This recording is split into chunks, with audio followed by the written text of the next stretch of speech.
¿Qué puede llevar a una serie de televisión británica de prestigio, donde habitualmente se tratan temas científicos serios, divulgativos, con credibilidad, a jugarse toda su reputación para hacer una sola broma? Broma que además tuvo una consecuencia muy grave: la cancelación de la serie. Esto es La llave. Alternativa 3, como muchos de vosotros sabéis, fue un capítulo de la prestigiosa serie Science Report, emitida por la cadena de televisión británica Anglia. Dicho capítulo, en formato de falso documental, destapaba una supuesta conspiración. Dicha conspiración no era otra cosa que un plan secreto para garantizar la supervivencia de las élites ante una prevista glaciación de la Tierra, glaciación que acabaría con la vida. Dicho cambio climático vendría ocasionado por el efecto invernadero.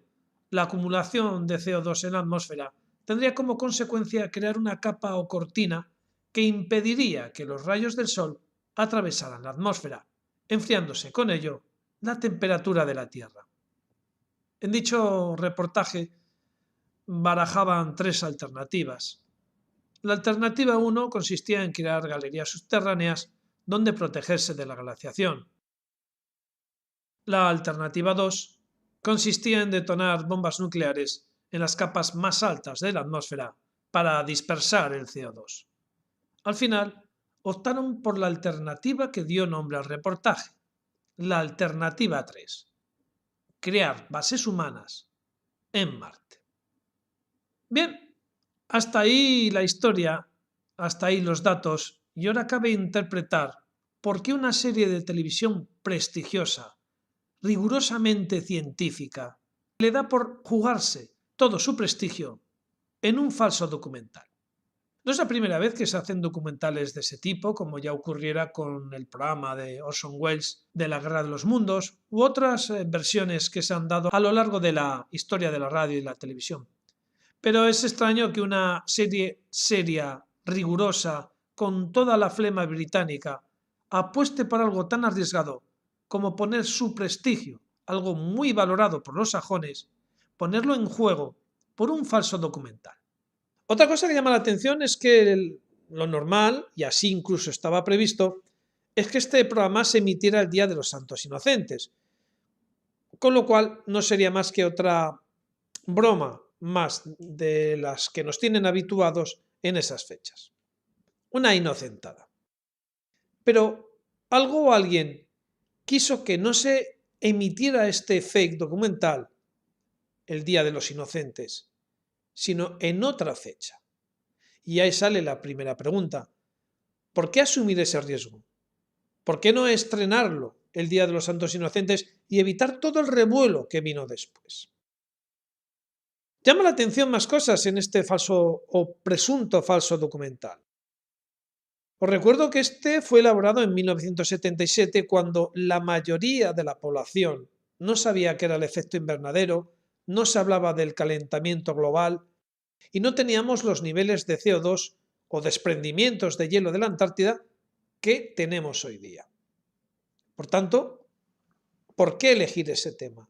¿Por qué es acierto? Hay que recordar que muchas de las cuestiones abordadas en Alternativa 3 se han ido cumpliendo. Cuando hablamos de calentamiento global, todos pensamos que el efecto invernadero hace que aumente la temperatura del planeta, pero no nos cuentan toda la verdad. Es cierto que la temperatura aumenta al principio, pero si la capa de CO2 se espesa más y más y más, al final lo que se hace es lo contrario. Llega el frío. ¿Por qué? Imaginaros que tenéis un invernadero. El sol entra, se queda el calor y no sale por culpa de los cristales. Eso es lo que hace el CO2 en la atmósfera. Pero imaginaros que sigue aumentando más el CO2. Esa capa blanquecina empieza a oscurecerse. Es como si pusiéramos una pequeña cortina transparente encima del invernadero. El sol entraría y seguiría estando atrapado y seguiría aumentando la temperatura dentro del invernadero, Pero, ¿qué pasa si seguimos añadiendo CO2? ¿Qué pasa si seguimos añadiendo cortinas, una cortina encima de otra cortina encima de otra? Lo que sucedería es que al final los rayos que entrarían serían más débiles hasta al final no traspasar las cortinas. Esto es lo que puede pasar perfectamente. Cuando hay una capa de CO2 que permite que atraviesen los rayos pero que luego no salgan, la Tierra se calienta. Hay deshielo, aumenta el nivel de temperatura, hay tormentas, hay veranos muy secos. Pero si seguimos echando más y más y más CO2 a la atmósfera, empezará a hacerse más densa, más oscura y por tanto serán menos los rayos solares que atraviesen dicha capa. Es decir, pasaremos del calor a la glaciación. Estamos viendo cómo hace unos días era noticia que nevaba en los desiertos de Arabia Saudí. Los inviernos son extremadamente fríos y los estamos viendo, y acompañados de cambios bruscos de temperatura. Tenemos partes de la Tierra que se están enfriando por efecto del CO2 y otras que se han recalentado por el mismo efecto. Esas masas de aire, ese diferencial de masas de aire frías y calientes, empiezan a rotar por el planeta y empiezan a ocasionar grandes nevadas, grandes sequías, veranos cálidos, inviernos fríos y grandes movimientos de viento. La diferencia de temperatura entre las masas de aire hacen que se originen grandes vendavales, ciclones donde antes no existían, olas de frío, olas de calor. Por otra parte, estamos viendo cómo los programas destinados a colonizar Marte tienen prioridad en la NASA. Ya hay voluntarios que van a ir a vivir allí y no van a regresar. Se están trabajando en técnicas para conseguir fusionar el hielo de los polos de Marte para que se cree una atmósfera. Hay mucho interés en el tema Marte. Si os fijáis, entre todos los planetas del sistema solar que tenemos, el que más sondas, viajes y proyectos, la Viking 1, la 2, la 3, el Mars Lander, todos los proyectos de la NASA donde más incidencia han hecho es en Marte. Por tanto, hay un interés real en Marte. Es cierto que se está viendo que aumenta el CO2. Es cierto que como consecuencia de ello empieza a haber inviernos muy fríos y a nevar en sitios como el desierto de Arabia Saudí. Porque un documental en los años 70, que por cierto, una de las alternativas, la alternativa 2, consistía en bombardear la atmósfera y se hicieron pruebas nucleares secretas en dicho sentido. Hay que recordar también el programa famoso de Reagan de los 80 llamado Guerra de las Galaxias. Este consistía en disparar misiles desde los satélites. Y otra cosa, ¿por qué ese documental se permitió que se publicara, se le diera vuelo y luego se le ridiculizara? Muy sencillo, eso tiene un nombre, vacuna. Todos sabemos cómo funciona una vacuna.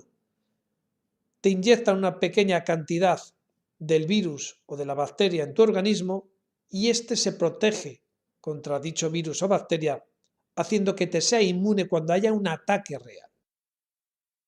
Y el programa pudo ser perfectamente una vacuna informativa. Metemos a la sociedad pequeños fragmentos de información real para que se ridiculice, se ponga en duda y estemos vacunados para que cuando alguien tenga pruebas más sólidas sobre el proyecto, se le tape la boca diciendo que es uno de los conspiranoicos de Alternativa 3. Dosificamos la verdad, la inoculamos en la sociedad, la ridiculizamos y ya estamos vacunados frente a las tramas que las élites pudieran llevar a cabo. La desinformación llevada al lado más perverso. ¿Es este el caso de Alternativa 3? No lo sabemos. Lo que sabemos es que una serie de televisión prestigiosa en los años 70 habló de un tema que nadie sabía, nadie conocía y que no estaba en los informativos. Estamos hablando de que ese programa se canceló, de que fue el fin de la serie, de que no se permitió que se exhibiera el Día de los Inocentes, coincidiendo en el mundo sajón en abril, para evitar el daño a la credibilidad de dicha serie. Se obligó a que se publicara fuera de esa fecha, haciendo con ello que el prestigio y el daño a la cadena fuera aún mayor. Sabemos que la NASA está bombardeando continuamente con imágenes, con proyectos, con expediciones Marte, olvidándose de planetas más interesantes por sus recursos hidrocarburos, como podrían ser los satélites que orbitan tanto Júpiter como Saturno. Estamos viendo cómo en vez de buscar vidas en exoplanetas, estamos centrados en Marte, Marte, Marte, siendo las primeras sondas espaciales las que se dirigieron a ese planeta. Estos son los datos que hay sobre la mesa. Ahora os toca a vosotros hacer la interpretación. Nada más, nos vemos como siempre aquí en La Llave.